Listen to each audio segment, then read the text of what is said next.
All right, beautiful people. We are going to take about 5 minutes or so. We're still waiting on one more participant to join us. But to get us started before this is like the before the party. I put a question in the chat. If you feel so inclined, please drop your answer. And it might be something that we can weave into our larger conversation. What is something that you are looking most forward to as you age? So feel free to drop your answers at any point. Okay, she can't find the link. Let me send it to her.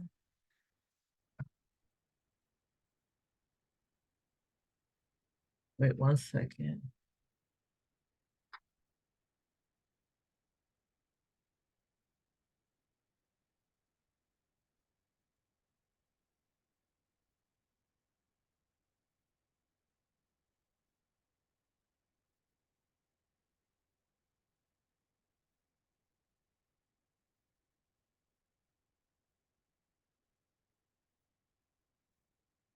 Okay. All right.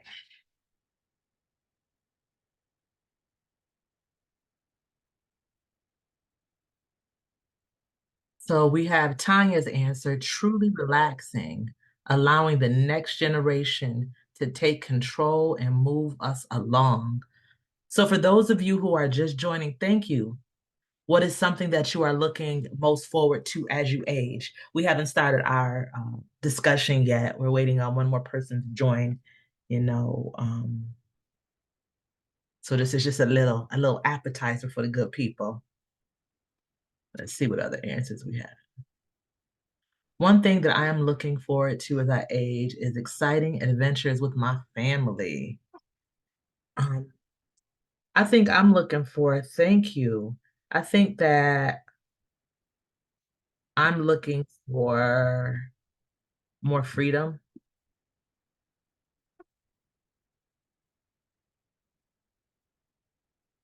Being a mom, not a working mom or an army mom, just a mom. That's my sister soldier, who's been in the military 1,012 years. And so, hello, welcome. We're so happy to have you all in this space. Just asking a question in the chat to get us started before we get started. We're going to get started about 6:35. We're waiting for our third panelist to join us. Or wisdom.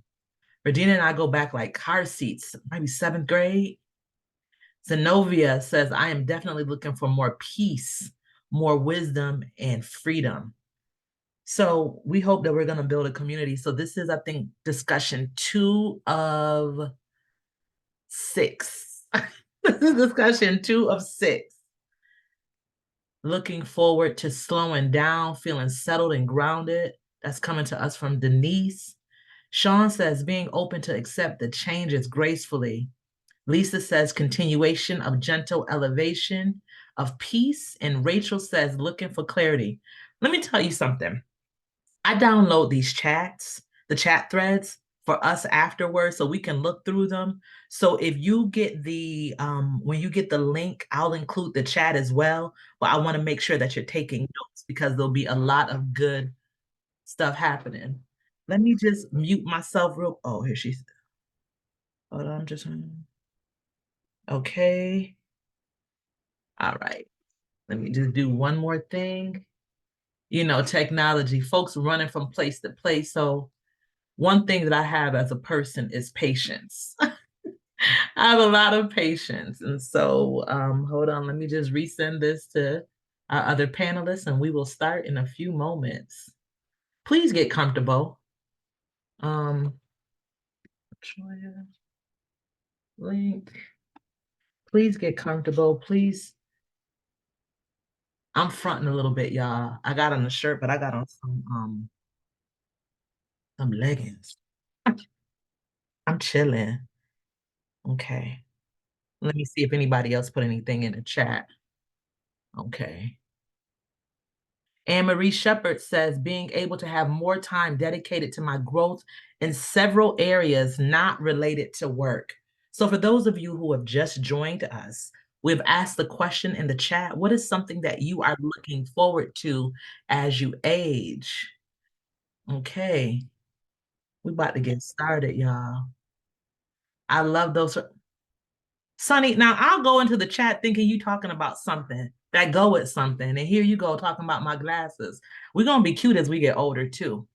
I believe in that. I want to be a cute old lady. I want to be one of those old ladies with the drawn on eyebrows and the red lipstick. I want to be cute. I don't want to feel like because I've gotten older that I can't be cute. And it might be, it might be shallow, but I do not care. I love her. If I got to go to a nursing home, I'm gonna be at a nursing home and I'm gonna be cute. Talitha Kumi says the ease of speaking with that seasoned cornbread dressing Aunt Esther tongue. We like that. So, right on time. Thank you. Welcome, Miss Jackson. We cannot hear you. So, unmute yourself, please. We are going to get started.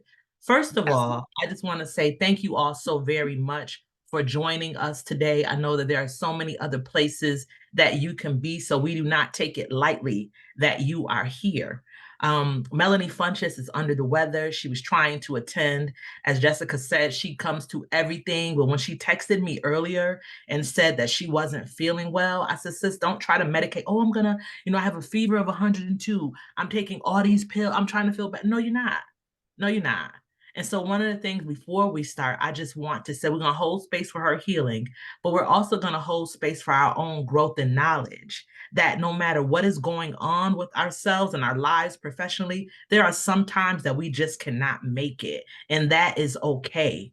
And so we want you to make sure that you center yourselves and that you always look out for you. Okay. So that's just my one little sort of a little extra nugget because that is part of this work too. If we're gonna be grown, let us be grown all the way, without apologizing necessarily, without explanation. I'm just not up to it tonight. I'm not feeling well. And we hold enough space for our sisters to see them as fully fleshed out people and just know that, wherever they are, we are. Wherever I am, she is. So although Melanie is not physically present with us tonight, she is definitely in the space. Okay. So I am Dr. Tokeya C. Graham, for those of you who don't know, and I am the owner, founder, the equity and inclusion strategist of Soulstainable Living, LLC. And I've been trying to have community conversations for many years and doing so in different ways. And this is another one of those things. I get online and I say something, and someone says, "Can you talk about?" And I say, "Absolutely." So when I turned 50 last May, it was really important to me to focus on my wellness and healing. I had just recovered from early stage breast cancer, and really wanted to live a life that continues to be vibrant, continues to be purpose driven. And so I want to really make sure that I bring you all along with me. And that's what Soulstainable Living is about. It's really about recycling your positive energy for the benefit of other people. And so I hope that you'll walk along this journey with me. You'll see me doing a little bit more speaking in public than I've done in the past 2 years or so. So if you join my mailing list at soulstainableliving.com, you'll get updates on what I'm doing in the world. We're on the radio, we're on video, we're in a community, we do a lot of charitable giving. And so we want to make sure that we're partnering with the people. And we really want to keep our ear to the street, the virtual streets, as it were, right now. So, as I said, Melanie Funches is not here tonight. But first, I want to introduce Dr. Jessica Guzmán-Rea. And I'm going to allow each person, I'm going to ask each panelist just to give a little bit, maybe like a minute or so introduction of yourself and tell folks any of the projects that you're involved in. So, Dr. Jessica Guzmán-Rea, please. Hi, everybody. Thank you for being here tonight. My name is Jessica Guzmán-Rea. My pronouns are she, her, and hers. And I'm a lifelong Rochesterian, born and raised here. My parents are retired Rochester City School District educators. They have been living their best life since they retired in 2010 in Florida. I currently serve as the Assistant Dean for Diversity in the College of Art Sciences Engineering, and I'm the director of the Paul J. Burgett Intercultural Center at the University of Rochester. I am a licensed master social worker, so that's really kind of how I identify myself as a macro level social worker. I do teaching, undergraduate and graduate level teaching in the college, but also I've done it at the Warner School of Education, and I do it online for Walden University. So I teach master level social workers in a fully accredited program, which I really like. I serve on the board of the Gandhi Institute for Nonviolence. So that's a local organization if folks are interested in learning more about that. And then I just stepped down from the board of trustees of my sorority, Omega Phi Beta Sorority Incorporated. I served the board for 3 years. So it's going to be nice going to convention and not being on the BOT. But I'm part of the alumni chapter, the local alumni chapter, if anybody has questions about that. Thank you very much and welcome again. Next, we have Miss Ajoua Jackson. Hello, everyone. Good evening. I hope you are nice and warm. My name is Ajoua Jackson. I go by her, she, beautiful lady. Okay, anyway. Um, um, who am I? Am I'm an educator. I've been an educator for 24. This is my 24th year.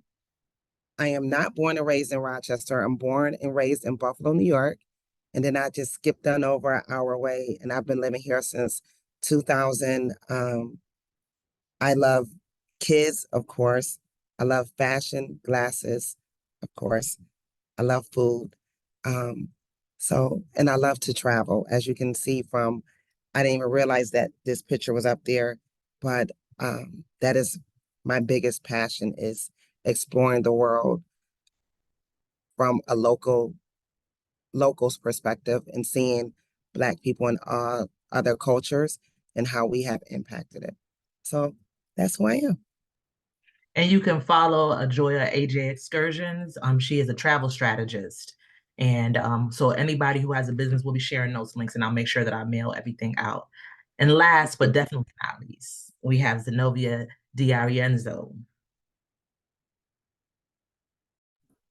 Good afternoon, everyone. My pronouns are she and her. So I'm Zenovia D'Arienzo. Nice to meet everyone. I'm a transplant to Rochester, let's just put it that way. I came by ways from the Caribbean island of Trinidad and Tobago, and I grew up in New Jersey and New York. So I've been here. It's crazy to say I've been in Rochester now for almost 21 years. So you could say I'm almost born and bred because I spent most of my young adult life here and now we're here. I work for Rochester City School District. I am a teaching assistant and I've been doing that for about 9 years now, believe it or not. I love children. I'm actively right now in school, training to be a culinary chef. So kudos to that. I'm bringing Trinidadian food to the world. I love cooking. It is something that has been passed down generation to generation from my great grandmother to now to me and then to my children. So I am very excited and honored to be in this space. So thank you, Tokeya, and nice to meet everyone. And we also will share Zenovia's information about Zenny's Kitchen. And I neglected to share my pronouns, so excuse me, she and her. We have an inclusive community, right? And we want to make sure that we are always making space for the people who are here and who are not here. So in addition to sharing Ajoia's information, we will share Zenovia's information so you can get you some real good Caribbean cuisine. So not only is she in school, she's actively in business as well. And so now look at Dr. Hawkins talking about any doubles on the menu. So we're gonna make sure we share that because this is how we doing it though. Every time we share space, we want to make sure that we are promoting economic self-sufficiency. There is not going to be a fully equipped village unless we all can take care of ourselves. And we do that by collective work and responsibility and cooperative economics. So we'll make sure that you have that information. So y'all get ready. Get you a pencil, a pen, write on your phone or whatever. This is going to be a conversation. It's going to be a learning space. We have not talked about menopause other than our last conversation, but a lot of time in our private conversations, I want to let y'all know that this is not medical advice. Like, I do play a doctor on TV and I have been known to diagnose a condition or two, but I do not need y'all taking away my children's inheritance, suing me, saying that I told you all something that was not medically sound.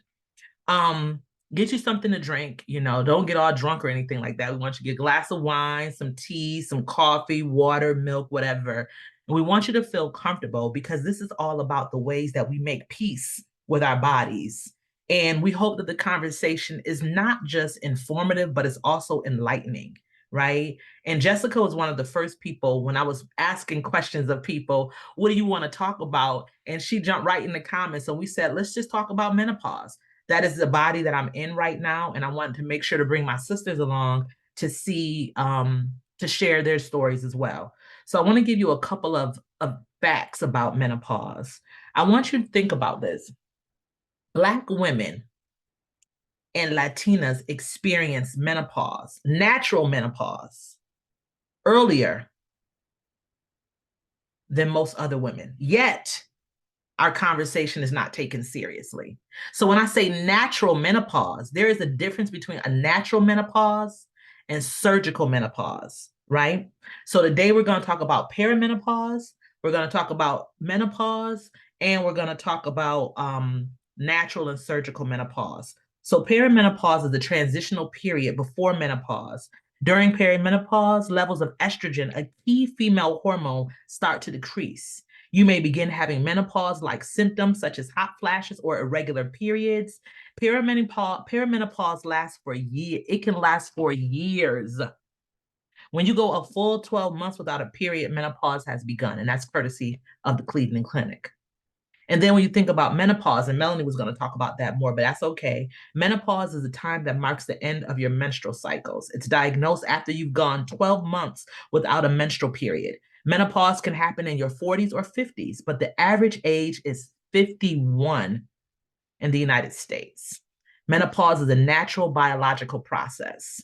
And we also want to honor the fact that you do not just have to be a woman and experience the menopause. You might be a trans male and experience menopause. So we always make space for people who are having different body experiences. And so we don't want to push anybody out of the conversation. And then my final definition is induced or surgical menopause. And this describes menopause caused by a medical treatment. Certain drugs and radiation therapies can damage the ovaries and cause menopause. The most common cause is the surgical removal of both ovaries because of a medical problem. Hysterectomy, the removal of the uterus but not the ovaries, does not cause menopause. And that is from the North American Menopause Society. Now, y'all know I'm an educator. I'm gonna come here with some facts first, right? And I just learned too that National Menopause Awareness Month is in October, which is connected to, of course, Breast Cancer Awareness Month. So let's get into this conversation. Y'all ready? Okay. So I want y'all, in any order, to tell us briefly about your menstruation story. How old were you when you got your cycle? Do you have a story attached to the first time you got your cycle? And what has been your experience having a period? Oh. Oh. Oh, wait, I'm not muted. Go ahead, Ajoua. Exactly, you're not muted. Go ahead. I was 10 years old and I got my period. And I remember being told that it was the best thing that ever happened to me. And I was now a young lady and it was beautiful and congratulations. And I remember in I was a girl who got a period every day, every month on the same day for 3 days, no cramps, no anything. I didn't even know I was coming on. My mother and my grandmother would know.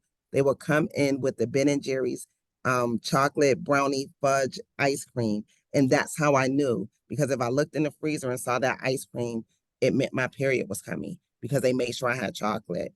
I was on clockwork. You can write your calendar based off of it. 3 days. I didn't even have to go to bed at night with protection. That's how easy a period I had. 30, my father passed away when I was 29. I gained weight and I was in grad school going for another whatever. And I got cramps for the first time. And I didn't know what they were. I was in class on a Saturday and it felt like somebody was taking a hammer and banging my back. And all I can describe it is I felt like my uterus was about to fall out. It was throbbing and I was in so much pain. And I didn't know what was going on. I had to call my grandmother and was like, what is going on? I went from the easy period that I had to having a 7-day period with clots probably this big. And I went on a month-long bleeding and it was horrible to the point where 4 years ago, my doctor was like, your period is going to kill you because I was bleeding so much. I have sickle cell trait and it's active. So I was bleeding so much that you can see the iron coming in my system, but as quick as you saw the iron come in, my period knocked it out. And he was like, it's literally going to kill you. They gave me an ablation because based off my mother's history, which we had going later, they knew I didn't have long to have a period. That's the only thing that stopped it for the most part. But up until then, I had it easy for the first almost 20 years of my life. Did not know what other people went through. I was oblivious and in my own glory life until I was in my mid 30s that I got my first cramp and had a 7-day period with clots. So that's my experience. Thank you. Thank you for sharing. I too was 10 in the 5th grade. Got it the day after my mom's birthday. I went to my dad to tell him, and he goes, I think you need to tell your mom. So, she was great. My mom was amazing. She told all my tias, and in the Latino community, the tias are all your mom's friends, right? So like everybody and their mama knew, gave me a bouquet of flowers. Like I still remember like how special she made me feel. And she's like, "You're a señorita now." Um, if you ask my girlfriends, they would tell you their memory of me in the 5th grade was like, look, and I would have like khakis on and have like the period stain. And they're like, why? Because I had heavy flow, and so the pads didn't really protect. Eventually I had to get up to the wings, right? To I'm actually really jealous of the youth now. They have like period underwear, which I'm so happy for them. That sounds amazing. Like just having some extra layer of protection at a time that's really embarrassing in, going into middle school, it was elementary school, but going into middle school, it's kind of an embarrassing time. Um I had major cramps, so I had heavy flow, major cramps. When we told the doctor, they said I was just growing, and so they told me to stop drinking milk. So I don't know what the connection to milk is, but to be honest, it did make me feel better. I probably was lactose intolerant at some point, so we don't drink regular milk in my house. We drink Lactaid, and that's been helping me um in my youth. Yeah, like there wasn't a lot of stigma, I think. We'll talk later on as we get older and how things change, but that was like my initial reaction. And then once middle school happened, everybody else got theirs, so it wasn't taboo. I did stop growing though. I was the tallest, one of the tallest ones in my class till about 7th grade, and then I just stopped and everybody else grew around me. So once you kind of get that period, your body just slows down. Thank you. Zenovia, we want to hear about this Caribbean experience. Phew.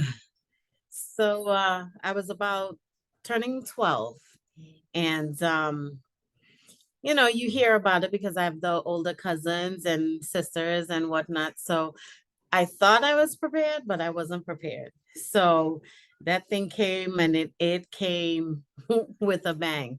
And it has been doing so ever since. I've um experienced also, and it has always been this way, irregular periods. From ever since it started. No one can explain why. And for me being anemic, this is why my flow has always been just it won't let me rest. So and with the pain and the clots and everything else that comes along with it, it has always been. Um, but the only thing that I growing up and through until I was 18, my grandmother always had that orange peel tea with some ginger remedy. And that always it soothed. And it took me right back. That with some Morbi, it's a bark, and you know, it cleans you out. So whenever I got, you know, all those pains and everything else, that's what she would give me. So those are the remedies that I still give to my daughter, you know, and whatnot. Um, and now that we're here, it's different because it snuck up on me because it's been so irregular. So perimenopause for me came like almost like a surprise until last year someone said, girl, this is what you're going through. So it has been um my period has never been too nice to me. So I'm glad to really see it go. So we want to build a thread of connection. One of the things, thank you for that, Zenovia. I'll just drop in my story quickly. I I just remember getting my period, not knowing. And it was the one time my mother was home with us. My mother, I didn't live with my mother, I lived with my grandmother. And she went to the corner store, and the person that owned the corner store was our next door neighbor, Miss T, and they didn't have any like adhesive pads, so I had to get the pads that had the belt. You know, if you read Judy Blume books, so I had a belt, and it was coming up on graduation from 6th grade, and I just remember going to the bathroom and not putting the belt, the pad. I mean, I know y'all, some of y'all can't imagine this, but not putting the connection to the back piece, and so when I got up, the back of my pad was sticking out of my pants, and someone said something is sticking out. I was like, that's my tag. And I just went to the bathroom like, ugh, what in the world, right? And so having a very different experience than you, Ajoua, having a period that came on immediately 5 days all the time and having a very complicated and complex relationship with it. And so for those of you who are taking notes, I want you to think about the ways that we've offered some solutions. We have milk, chocolate ice cream, and orange peel and ginger, right? Those are some of those remedies and things that have ushered us through this period of going through your menstruation. And we want to have this conversation. And if you have men in your life and males in your life, this conversation is for them as well, right? Because women tend to experience these things in silos. And you know, I have a husband who's always gone to the store to get pads for us. Everybody's actively involved in our lives, and there's no stigma or shame attached. And we want to make sure that we continue that. So when you think about the ways that the women around you, you all began talking about that, um, helped you through your period. But when you were growing up, and this is going to sound so stupid for me to say, I don't know a woman who went through menopause out loud. We heard about the change, right? But I don't know a single woman who said, I am going through menopause. Did any of you experience it and know what it was? Not like looking back and you saying, oh, that's what that was. But did you have any women in your communities or in your family who were open about actually going through something called menopause? We're both shaking our heads. Yes. Yes, right. We are both like, yes. My tias would come over and my mom was wearing a sweatshirt and they would yell at her. They're like, how are you wearing that? And they were stripping their shirts into like their cute little tank tops because they were having a hot flash. And we had the fan going and they would make fun. They're like, I'm going through the changes, but they didn't use the word menopause. They used changes, like they're going through the changes. But I would see them, we would just be talking and all of a sudden they start sweating like they just worked out at the gym. And it would be like, it would just like rush over, like rush over them. I don't know. It would just be so dramatic and you're just watching them. You're like, are you okay? It was, and my mom, nothing. My mom, and I'll tell you later why. She just nothing. Like she looked like she was fine with her sweatshirt on and they were dying, you know. Mhm. What about it? My grandmother would be in the car in the winter with the window roll. Remember the hand crate window? And she would roll the window down. And I used to be like, you're trying to kill us. It's winter outside. And she would start sweating. She's like, you're going to regret it. Like you. She said she was going through the changes. But my mom was very vocal about she was in menopause. And it was like a badge of honor for my mother versus my grandmother called it changes. My mother spelled it out and called it menopause.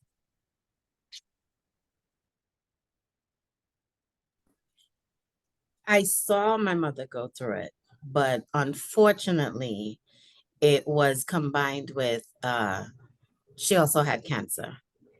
So it was the up and down, and we saw a lot of things due to the medication and her sickness. So there was really no conversation except, it's hot, or she's feeling a certain type of way. But given with that, there was also a lot of mood swings. And it took me until a few years to realize what she was really going through between, the illness and menopause at the same time.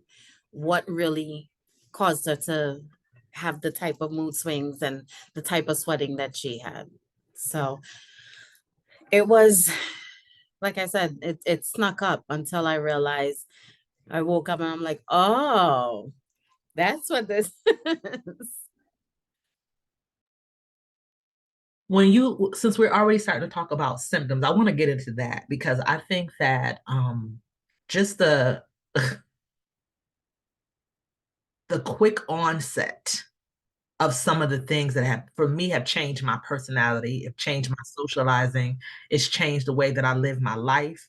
So when you first started transitioning, so here we have us going from our beginning of our menstruation, sort of moving through these experiences, and now being fully fleshed out grown women at a different angle of our lives, not really seeing that duplicated or presented in front of us. And we have an example in the chat, and feel free to use the chat to ask any questions. We'll come back to those.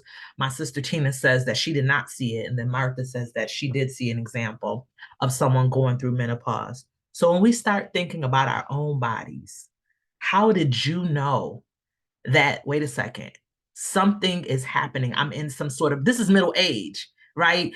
If we think about the Golden Girls were in their 50s, and they don't look like us. You know what I'm saying? They don't look, y'all in y'all 40s, but like I'm 50, and they don't look like the women I knew, and know. So when you think about your own self, we'll get into that, but what are the symptoms that have let you know that, okay, sister, you have arrived to a different station in your life?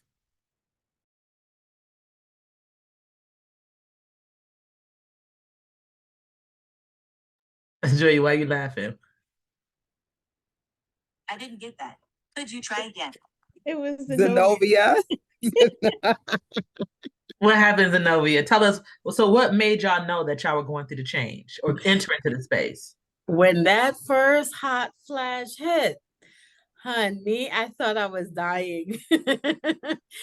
There was no denying. Because after being told, for a minute after COVID, I was like, all right, I gained some weight, so I'm winded. I'm out of breath, I'm always sweating.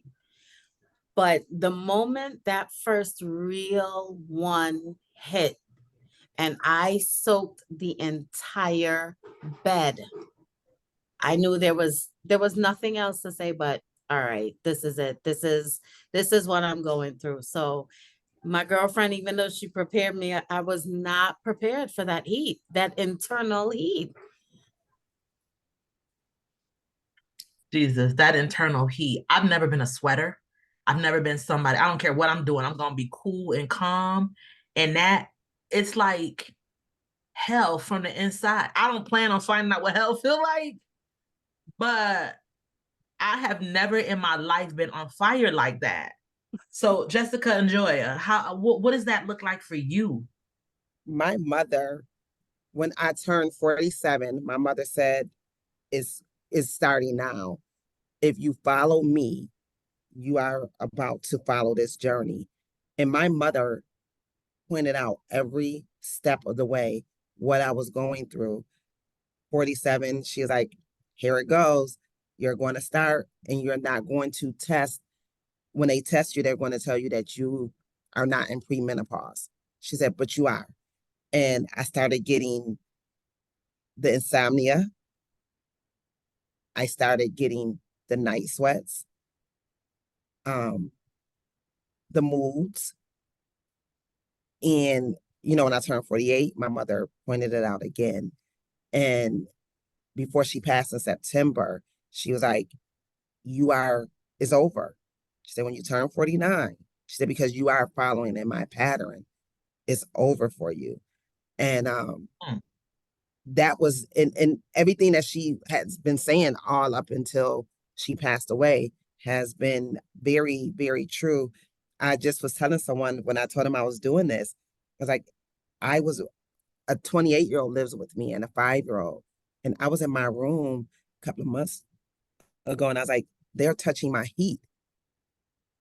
They are touching my heat. And because it's hot. And I looked at the heat and it was on 72. And they were like, because you're in that room having your personal summer, could you leave us alone? Because I was like, who's touching the heat? In my mind, it had to be like 78 degrees. Like they had this heat on hell. And I would go look at it. It would be 70, 72, 73. And I couldn't even justify turning the heat down. But I was hot. So that was my mother let me know the onslaught. She identified it because I was clueless. And Dr. Graham, I want to give you credit because you sent me the TikTok of the lady with the list. Remember, she had two TikToks filled with the things, and I was over there like clicking so many boxes. But when I went to the doctor and I did my test, they told me I wasn't in perimenopause, but I definitely was. And I could click half those boxes until now. And someone in the comments just wrote, the insomnia is the worst. The brain fog and confusion, yes, is the worst. Zenovia, jump in there. So we're gonna keep writing in the chat too. I'm getting text messages as well as private messages. We're about to take the cover off, literally, because we hot of this conversation because the brain fog, the confusion. Zenovia, what else do you have going on with you? The same. And mine started early, right after I had my son.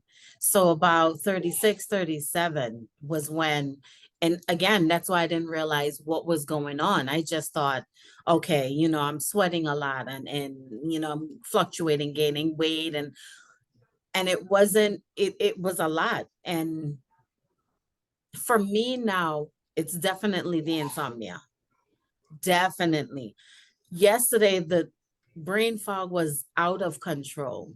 And it's out of nowhere, the heat, irritability. Oh my God, being irritable. And one of the worst side effects for me is the depression. And it's not often something that I can recognize it coming because it just, 1 minute I'm there and the next minute it just takes me right down.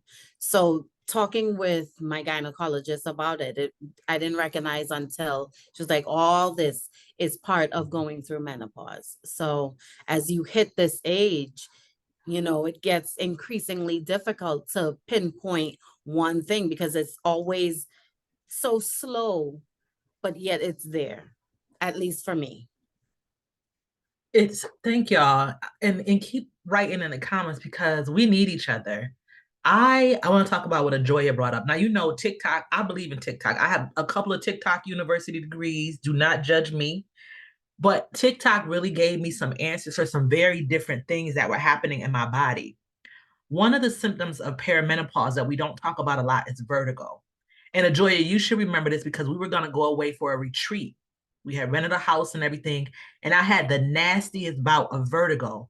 I have a vertigo condition that has not been activated in 10 years, so I didn't think anything too much of it. And it wasn't until I'm actually on a anti-cancer med that my doctor says is making me feel like I'm in menopause, but not really. And my response to that is there's not really a test that you go through, and Black women's bodies and brown women's bodies are not tested, so not in this way. So y'all don't really know what's going on with me, so I'm claiming it, right? Because I have all the symptoms like Ajoua said. So there are some menopause trackers. The brain fog, but for me, the anxiety. I've never had anxiety. I can get in the bed and I'll start doing this thing of I'm counting how many years I think I have alive to live, rather, how many years that my husband has to live. And I just get into this spiral, right? So look at this in the comments. The anxiety, that is something I have never experienced and it's throwing me off. So having anxiety, having the sweaty sheets. So I bought bamboo sheets and I'm talking about not just sweaty, stinky sweat. I'm like, why my booty smell like this? Like I shower all the time because like I'm, fat people, they want to be like, oh, that's her. It's not me. It's the perimenopause. But really, like I think Denise said it in the comments, getting up in a bed and it's soaking wet and not really having any answers and not really knowing the body odor, the pH, the anxiety, the constant cold and hot. We need like Lumi might be something that and I'm not trying to promote products or anything, and there are some natural things that we can do, but we really have to look at the ways that our bodies are speaking to us, and what are they saying to you. So since we didn't have a lot of people have menopause examples or stories, why did you all choose to share your stories with us? Why is it important that you say, I am perimenopausal? And this is public, right? We're going to share this. Go ahead, Jess. I have been telling everybody and their mama because I don't use this term in social work. We don't use the term crazy, but that's how I felt. I was like, I don't feel like myself and I can't articulate what it is that's going on. When you go on WebMD and you think you have all these things. So my knees were cracking and I was like, oh my goodness, I have osteoporosis, right? Like I was like, it must have been me from stopping to drink the milk, right? Like there was all this stuff that was happening. The pandemic happened right when I was around this time. And so I thought I had anxiety of the pandemic, like going into the supermarket and all of a sudden I had anxiety. I've never had anxiety. And so the doctor I had at the time prescribed me with magnesium. And I was like, okay. And it started calming me down a little bit. And I asked my husband, I was like, you hear that? He goes, hear what? I go, exactly. My knees don't make the sounds anymore when I stand up. So the magnesium was helping with my knees. It was helping with the anxiety. Um, I'm very anemic. I have this type of anemia um that iron pills don't help me. So I have they call it, what did they call it? Genetic something, hemoglobic anemia. That's what it was. Genetic hemoglobic anemia. It's actually not a diagnosis. It's just describing what it is because they don't actually know what it is. So we probably have something very similar. And so I've always been cold. The only times I ran hot was during my 2 pregnancies that my body temperature was different. So when I started putting the fan on and my spouse was getting cold because he was he was cold from the fan, I was like, something's wrong, like something's off because I always run cold. And so just the insomnia, the anxiety, I probably wouldn't name the depression, but I just felt down, right? I felt not myself. Um, there's a lot. Oh, look at the list in the chat. There is so much going on. But I just felt the need to talk to people because my mom was different. She got her period not until she was like 16 or 18. So it was much later. And then because she didn't really experience menopause the way that I'm experiencing it, she told me she took estrogen, which is what I'm taking now. And that has helped with the insomnia. That has helped like have a better rest at night and some of the hot flashes. So again, I know we're not pushing certain types of meds or anything like that, but I just wanted to know folks that my combination of meds was B12, folic acid, magnesium, the estrogen. I do take Zyrtec because I have allergies. It's Rochester. And that has been my little concoction of just over-the-counter medication, vitamins that has helped me. And I feel like myself again. So whatever that is, but I run hot. So when everybody's cold in my family, like right now I'm hot. I run hot right now. So that's why I know I'm in perimenopause. Like I just know it. And I want to comment. Regina's in the chat and she says that, the tests are negative and that we just have to keep knowing our bodies. My doctor just told me the other day, one of my practitioners, and I have a really good medical team. She said, "Oh, we're partners in your wellness." I said, "We are not partners. We are teammates, and I am head of the team." And I think that that is something that we need to realize. Like, we are not partners. I run this body. So when we go to the doctor, Regina, you know, Gina, that your body is different. You know that you sweat and you got insomnia, you have anxiety, all these things that we're listing in the chat, right? Very few of us are going to test positive. First of all, it's not a true test. And they do the bone test, they do the blood and the follicles and all that stuff. We know our bodies. We know that 2 years ago, we weren't feeling like this. 2 months ago, we weren't feeling like this. All of a sudden, we're sweating and we're all having similar symptoms. It's not like it's just me over here and I got bubbles all coming out of my ear. We are all collectively saying that we are relatively close in age, and these are the things that are happening to us without conversation. We haven't sat together and conspired to say, you know what, this is us. We're going to say that we're going through menopause right now. So keep dropping your hints and your helpful tips to us in the chat. And I really hope that this is beneficial because we'll be armed with more information than our mothers had. And also we'll be able to give the young women in our lives and other people experiencing menopause, we'll be able to give them good resources. So when you think of that, like, what, in order for you to live this midlife awakening, this is our midlife awakening, right? We're middle aged, believe it or not. What are some things that you need to get you through this process, to get you through the night sweats, the anxiety, the hot and cold spells? What are the things that you've used to find comfort for yourself?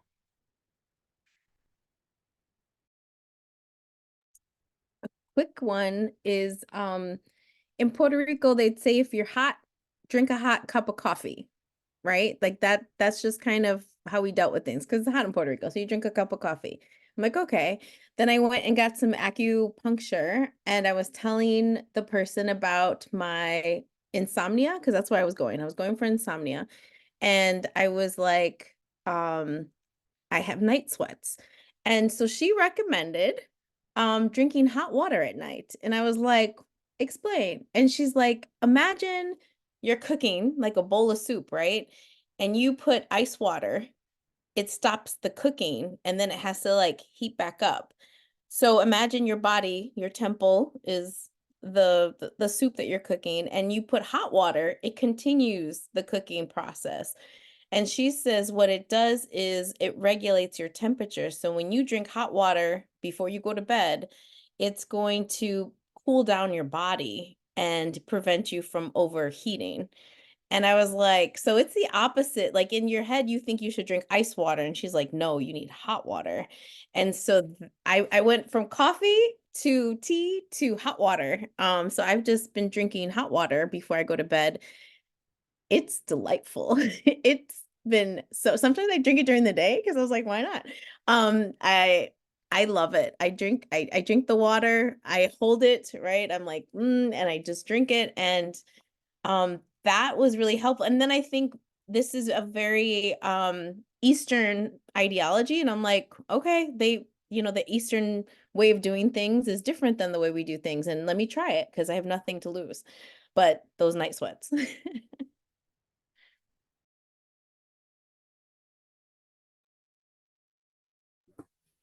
I guess that stays true to everybody looks at me crazy when I drink warm water, because it there's something different. As much as it goes down easier cold, that warm water really does something to cool me down just a little bit.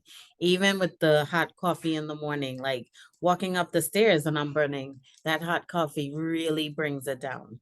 So, and I mean, the less clothes, the better. And the older that I get, the older that I get, the girls need to be loose, they need to be free. So the 18 hours is not 18 anymore. It is over for them. So that is definitely one of the things. And growing up in the culture in Trinidad, like because it's so hot, we get accustomed to taking showers like 2, 3 times a day. So that is nothing, new to us, just running into the shower whenever you feel like it. I have the hair spritzing, I'll be spritzing myself. The window is open, the fan is going, and I'm covered and one leg is out. So, it's give or take, but that's definitely one of it. Black cohosh I have not tried, but I heard it's really good. Um, but black tea for me and green tea is where it's at. So I feel some sort of release. So I'm taking in everything everybody's talking about. I saw turmeric in there. I do eat a lot of turmeric. I put it in a lot of stuff that I have. So, and I think putting some ginger in my tea all the time, it really helps with cooling down as well. Thank you. AJ, what you doing to help yourself?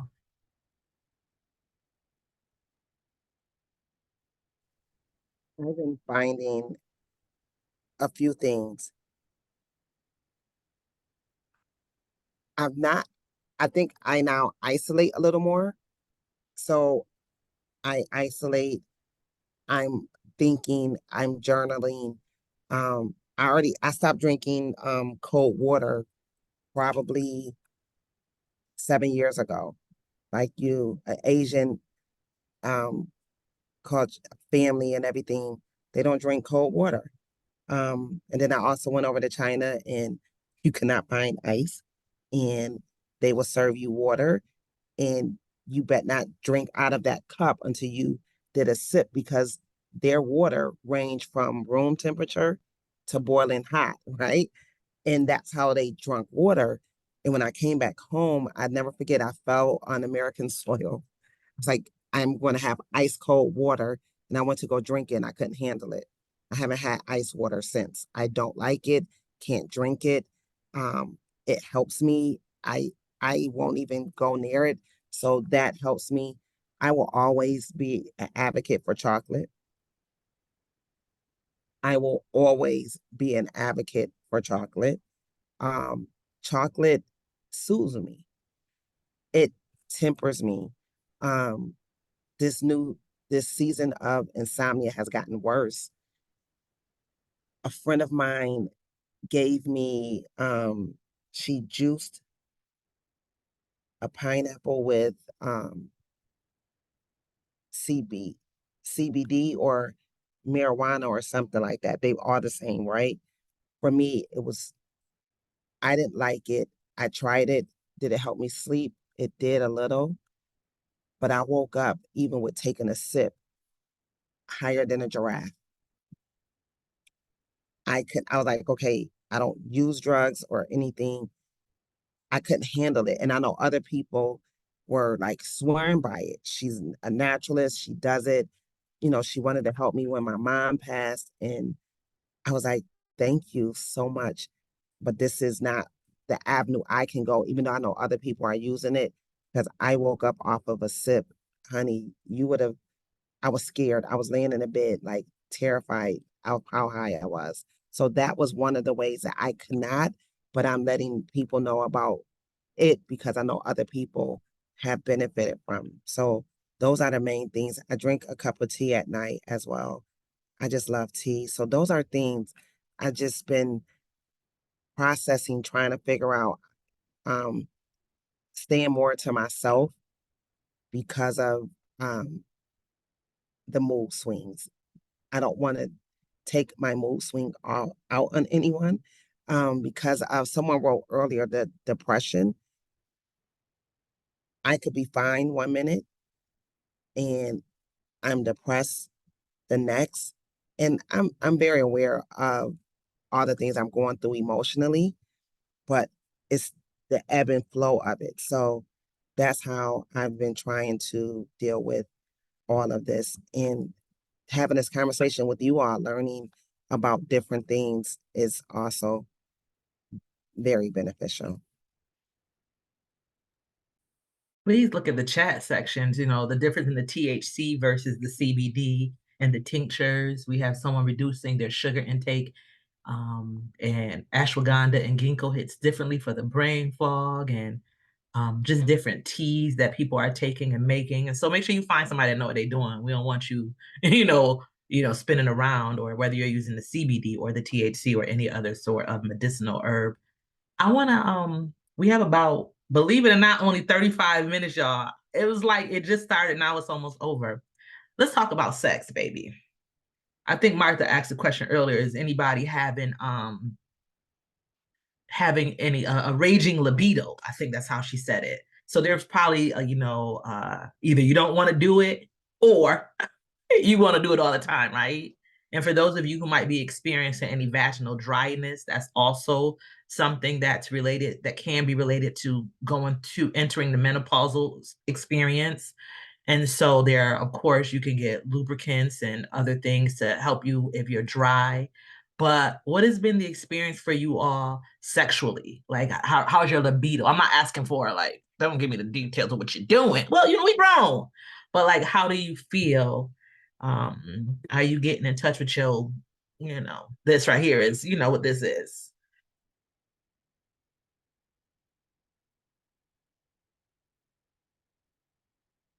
Y'all feeling hornier?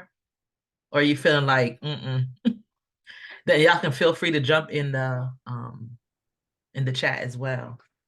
I know if you are entering a space where you don't have a period anymore, and full disclosure, I haven't had a period in 12 years, which was harder for my doctor to detect me being in perimenopause because, like Ajoua, I had an endomyometrial resection, and then I had the ablation because my period was on for 3 years. It would just go off for a couple of days every month, and I was passing big blood clots. So I don't have the traditional not having a period marker. Oh, we got some more comments. I have an IUD, so I don't know when I'm actually bleeding, but I have all the symptoms. So I'll get the cramps and the backaches and when you pass the bowel movements, but specifically when you're on your period, it's different, right? I don't get into that, but because of the pH difference, I was turned off. Like, I was like, oh, please don't touch me because I feel gross and I smell in a way like my middle schooler child smells. Like, I'm just like, And so like I've had to bathe more and just be aware more. I don't know, just definitely being aware of that. So like for me, it was my personal turn off. It had nothing else to do with the other stuff. It's just because I was like, ugh. But I got over it real quick. Lots of baths. Nice smelling bath soap. We have some advice to use carrot juice. I'm assuming drinking the carrot juice, right? And it might be like tomato juice, you bathe in it. So carrot juice for dryness, and increase your water, coconut water. So those are some natural remedies. Beginning Peri, I was insatiable. Coconut water and coconut oil applied for dryness. Oh, Martha's saying she don't know all the time why she was like horny all the time. What tickles her bell? So drink, drink, drink. We need some flexible and loose vaginal tissue, right? We don't want to be the one thing I don't want to be is an old woman broke down and can't do nothing. So even if and we about to be real grown. If you don't have a partner, you find the ways to satisfy yourself, right? We don't talk about that. I'm doing an in-person sex conversation. We're gonna do like a 3 or 4 part, and we have a Black sex therapist that we're gonna talk about. So we're gonna talk about masturbation. We're gonna talk about pleasure. We're gonna talk about oral sex and anal sex and being safe. And so really wanted to make sure that as women, like we take control of our bodies. We don't want any. I'm sorry, Christian, if you feel like you need to get out the thing, my son, he ain't sharing. He know we talk about sex in this house, but we got to have these.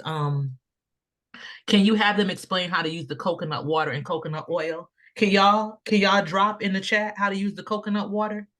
Rena, you were the expert on coconut water. Sex and orgasm keeps the joints lubricated, all the joints, right? And so even though we are transitioning to this part of our lives or moving through this, there is power in this. And that's where we're going to end when we go through this next part of the conversation. We're going to talk about power and we're going to talk about the benefits of being in this place because we know that there are so many things that are coming against us. We're making some understanding that, okay, we have anxiety, we have hot and sweaty, I tell people I'm going to get my OnlyFans account, right? It's just going to be me with a whole bunch of fans. I got a ceiling fan, I got a hand fan, I got a fan around my neck, I got the paper church fan. That's going to be me and my OnlyFans, right? But I'm still vibrant and I'm still here. So when you start thinking about yourself in this age and you're grown or another age, right? What is it about this time in your life, connected to menopause or not, that you feel powerful about and strong and beautiful? May I answer? I'll go first on this one. I've gained weight in the last, since COVID. I've gained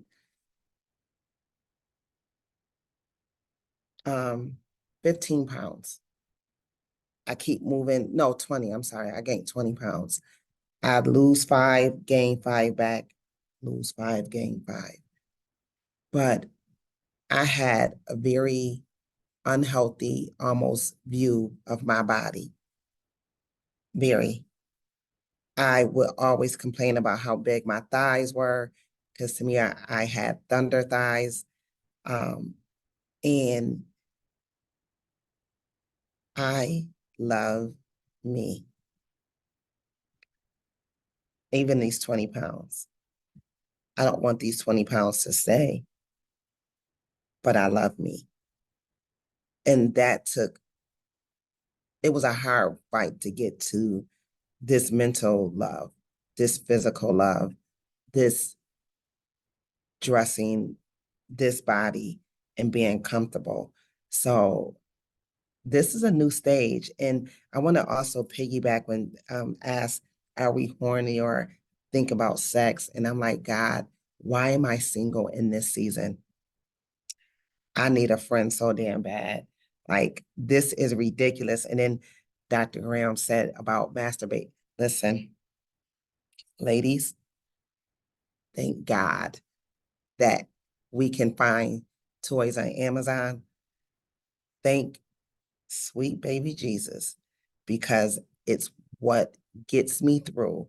Because otherwise, I probably find somebody's uncle, older brother, father, and be in jail for harassing them, because the needs are real.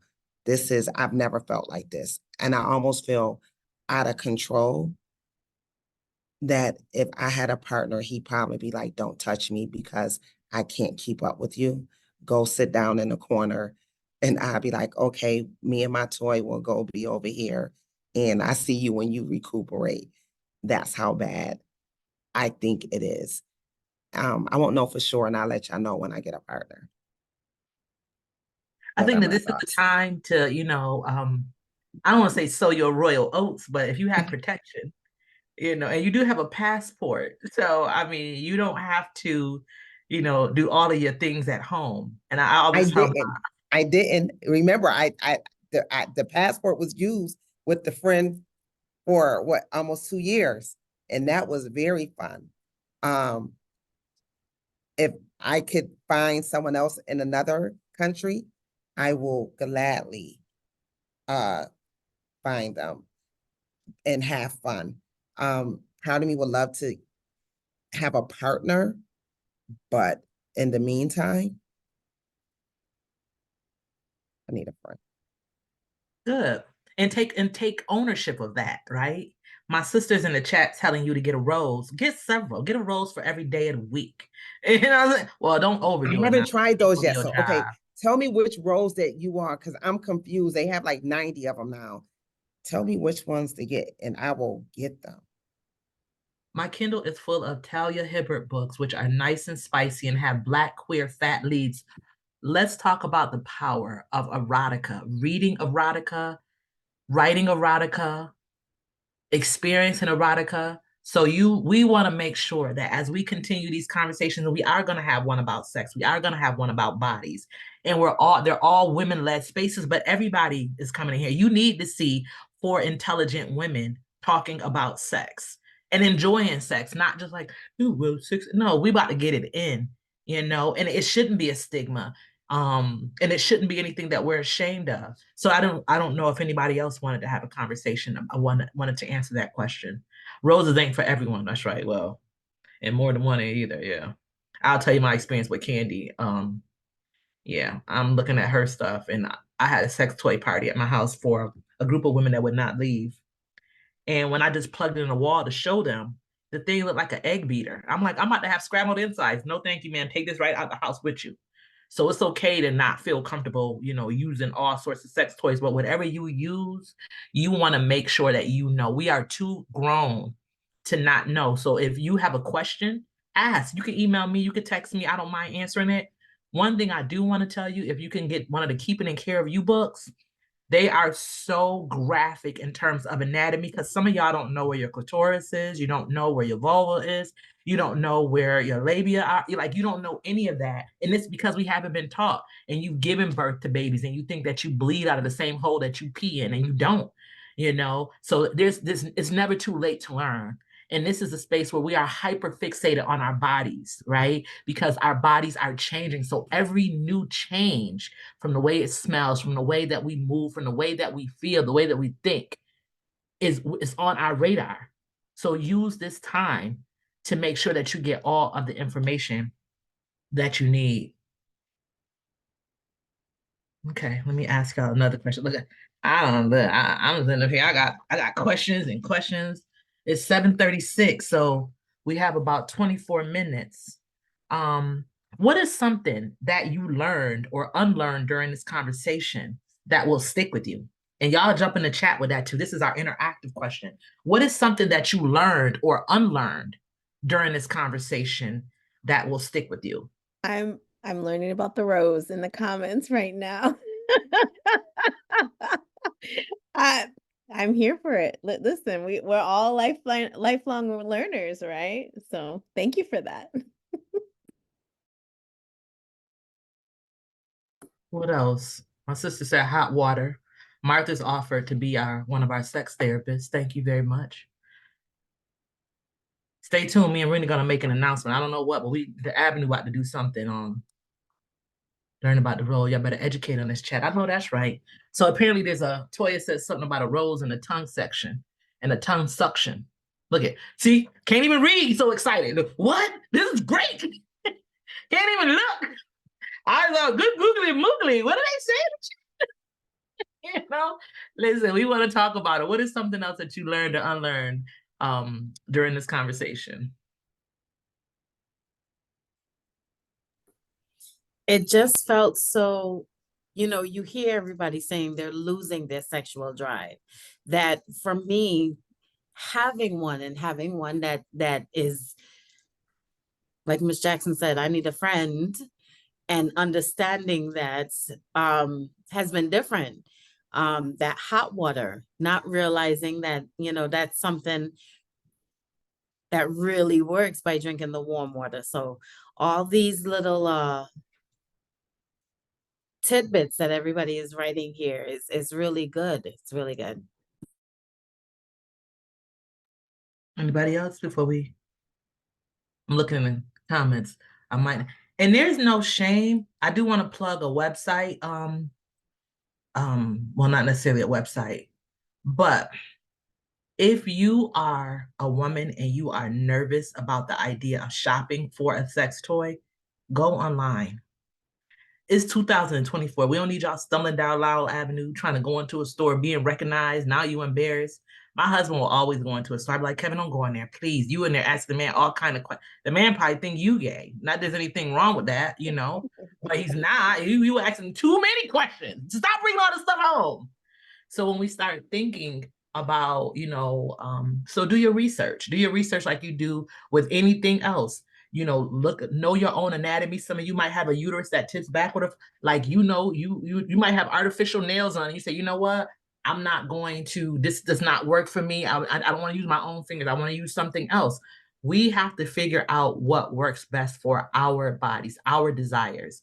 And so one of the things I was also going to suggest is that if you look at lesbian, I'm not, like big on pornography at all, but there's a lot of women-made porn where you can see women being intimate and other women and learning their anatomy. So it's not necessarily just about sex. It's also about you knowing what you look like. Get your phone. Wait, some of y'all don't need to get your phone because you got the apps attached and you might be uploading pictures of us by mistake. Get a mirror, look at your vagina or whatever you got going on down there, and don't be afraid to look at her, and really, like, she is your partner in this experience, right? All of the things that we are talking about are driven by our reproductive system, our female hormones, and our vaginas. And unfortunately, as we go through menopause, there does become stigma, because I was like, oh, does this smell like metal? And I felt like I had like this metallic smell following me everywhere. And I'm like, I just took a shower 5 minutes ago. What is this? But I understood that we are so conditioned to aromatics, that we are so conditioned to, we want to spray good. We got our body washes and all of those things that are masking our natural sense. And I'm not saying that you should walk around here smelling like a llama or a goat, unless that's your natural sense. What I'm saying is that there should not be any stigma attached to, if you look at your underwear and they look like they've been bleached.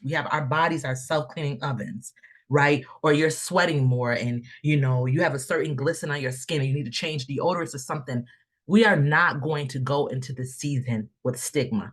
There's too many obstacles against Black and brown women in this world. We don't need to do it to ourselves.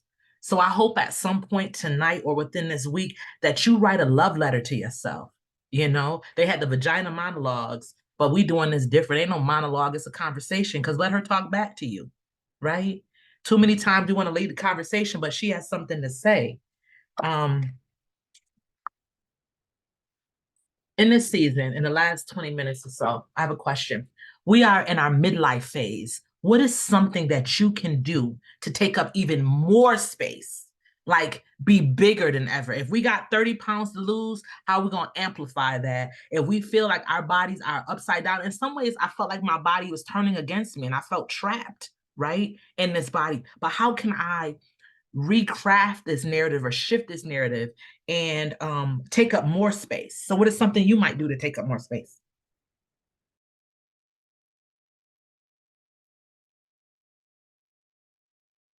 Dr. Graham, before I answer that, I want to piggyback on something you just said real quick. You said about our body smells. The one thing I challenge us as women, I love my natural scent. I have always felt like I don't know how you don't like the way I smell, right? My natural feminine smell. And so many times you said it, you hit the nail on the head. People want to mask their scent and they don't know when their scent is healthy, when it's fresh, when it's your actual scent, and you camouflage it. Someone said, but the giants does not smell like flowers and fruit. No, it does not, but it's a natural musk scent to you. that you need to own. I challenge us to own it. It's the one thing that my grandmother always said, because she would never let me buy any of the feminine washes and stuff like that, because she's like, I had to protect myself. So that's one thing that I think we fail to do as women. Sometimes we are so afraid of our natural scent. So I just wanted to piggyback on that. And then you said bigger than life. I'm entering into a new phase. I will be 50 in 9 months. 9 months is she will be here. And I am I'm loving the space I'm entering in. It's a challenge for me.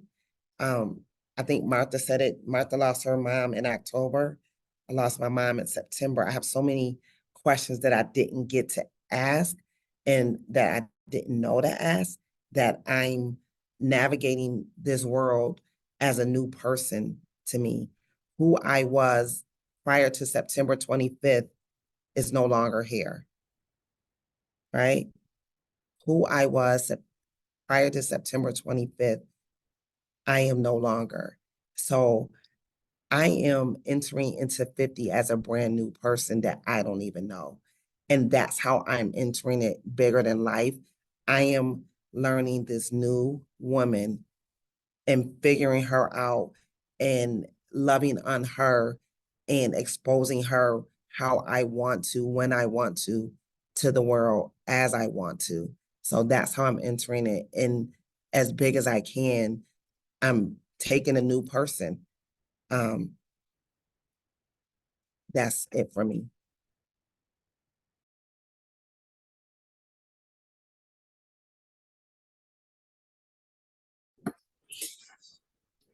It really has been a journey. And to know the type of young woman that I was, and then in my 30s when anxiety hit, and to recall it was when I lost my mom, and when I lost my grandmother, and moving here with no family, it did a whole lot to my psyche. And now I'm 45, and I'm proudly say I'm 45. I don't care. I don't care if I look it. I don't care if I don't look like it. I'm 45, and I'm here because my matriarchs left at young ages. So every day I wake up in this season, I wake up with a little bit of praise. I wake up with a little bit more acceptance, sorry, of myself. It has been a very long journey, not only to get back to who I was, but to get into who I am and about to be. So it's always, I wouldn't say there's always somebody different. There's always more to learn about me, and I'm loving the space. I'm trying to love my body with all the extras. Um, but she's getting there and I'm getting there. So I love this advice. 2 years ago, when I turned 40, so I'm going to turn 42 this year. I started having yearly mantras. Like this is, I think it was the year of me, and then I did the year for me. And then this year I was gonna do health and wellness, and then some stuff happened at work, and I said, you know what? I'm gonna do the year of no imposter syndrome. And so this kind of seeing yourself as a new being, as a new person, um I'm kind of leaning into that. The perimenopausal rage also helps, um helps you get in that really great mindset. And so I just this is the year of no imposter syndrome. I know who I am.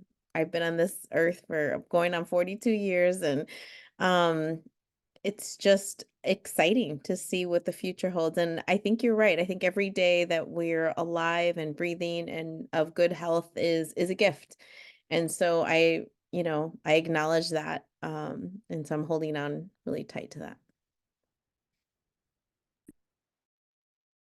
Let's hold space for all the mothers who aren't here, because that is our connection also to womanhood and mothering and trying to figure out our ways in the world.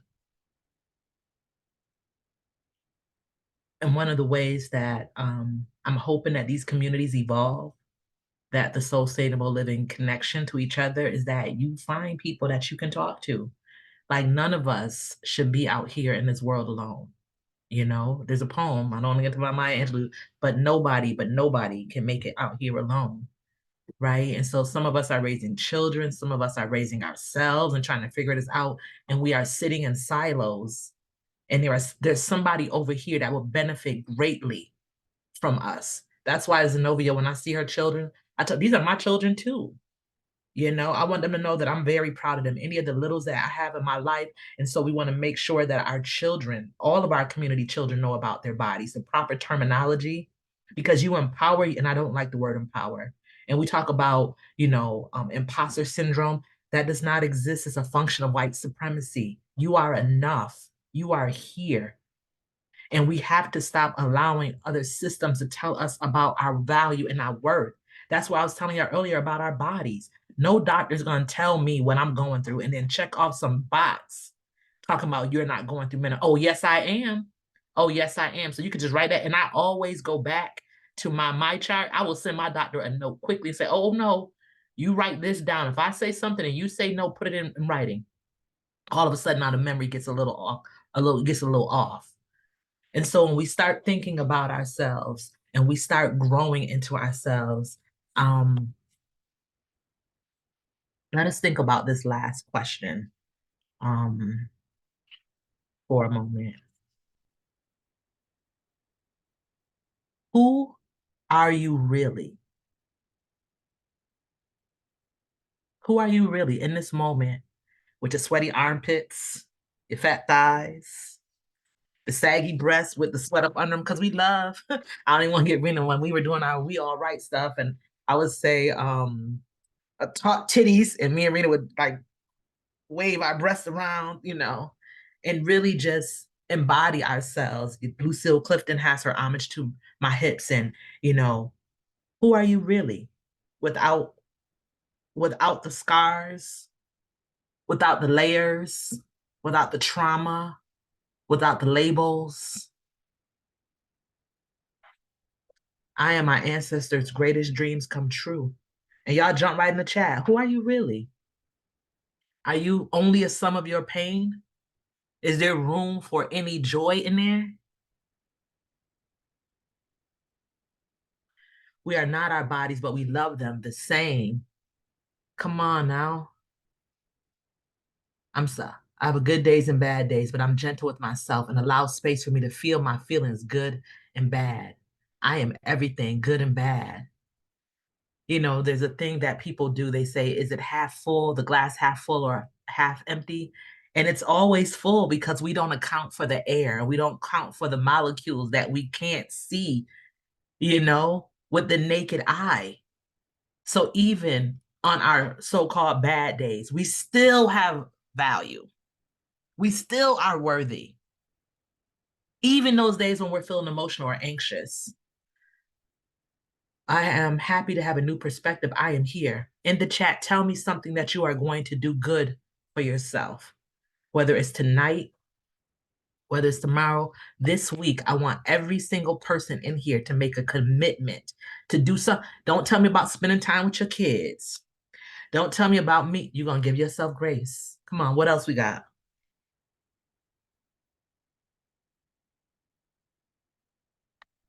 Celebrate my own personal wins.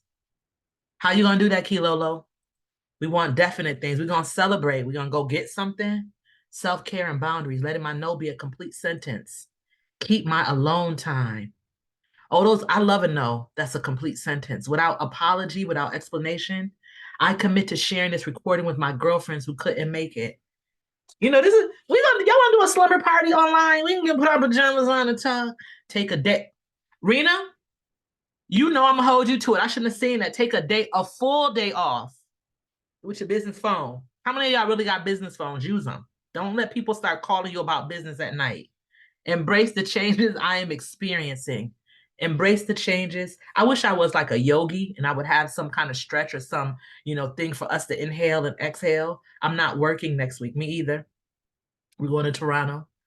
I want you to really make peace with your bodies, make peace with your mind, make peace with your heart, make peace with your soul, make peace with your spirit.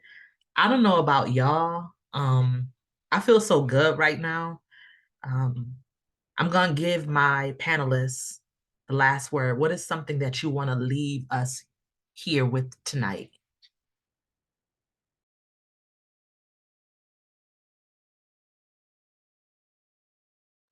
One word: community. Community. It's everything, because it can be very lonely. And when you see and hear women, more specifically, it's more about seeing than anything else, and being around the energy of women that not only look like us, but are experiencing the same things that we're experiencing. That crazy feeling goes away. So community is a large thing that we need. I love that. I was going to suggest find your peace, whether it's within or without. My spouse and I made a vow that he has to get me to a beach with salt water at least once a year. That is in our marriage vows. As that brings me peace. And also that salt water, for those of you like me who are asthmatic, when we have an episode, we're inhaling salt water. When you have skin issues with people with eczema, you're putting Epsom salt. That's salt. Like salt water is healing. And so finding that salt water and finding the peace within and the peace outside. I believe love, loving yourself, giving yourself grace, giving yourself permission to say yes when you want to say yes, and changing your mind. You can change your mind and say no after you said yes. Giving yourself the ability to live in your moments, in your truth, and being honest with yourself. This right here is what I like to refer to as blessed to be a blessing. We are blessed in the lives that we are living, and we are able to take the blessings that we have received and pass the blessings on. And that is what we do as women. We share to make other women greater. That's why we always talk about standing on the shoulders. We are standing on our ancestors' shoulders where they didn't take us. We are taking the next generation. So we are blessed to be a blessing. And I love it. I love sisterhood. Well, I love sisterhood. I love this. I feel overwhelmed in the best possible way. And I'm glad that I thank you for trusting me enough to share your stories and being transparent and vulnerable, and letting other women learn from you. I honor you. If there's ever anything that I can do for you, please let me know. I believe in sisterhood in very big ways. I want to thank my family always, Kevin, Christian, Kaylani, for operating as technical support and just encouraging me whenever I have my, upside down moments and feeling a little bit doubtful about my place in the world. They always bring me back to myself. And so I'm grateful for that. Thank you to my sister friends who are always encouraging me. And I feel so encouraged. And I hope that each of you has joined the soulstainableliving.com mailing list. Zenovia, you got a thing, or you want me to mail it out? If you send me your flyer, I'll mail that out with the recording. So those of you who are here tonight, you will get the recording and you will get the chat, because there's a lot of good stuff in this chat that we're using for tips. And someone else just offered some Tracy's Dog. It's a THC product to help with severe cramping. This person has endometriosis. And there was another person that shared they had endometriosis, so they experienced um, surgical menopause. So I'm gonna ask that Golden Graham, I gather, I'm gonna ask that my panelists stay on after the other folks leave so we can take our picture. Kevin, you can cue us up out for our music. And thank y'all all so very much. Our next conversation will be in a month, and we'll be talking about anti-fatness, fatness, Black bodies, brown bodies, and all kind of juiciness. So thank you all so very much.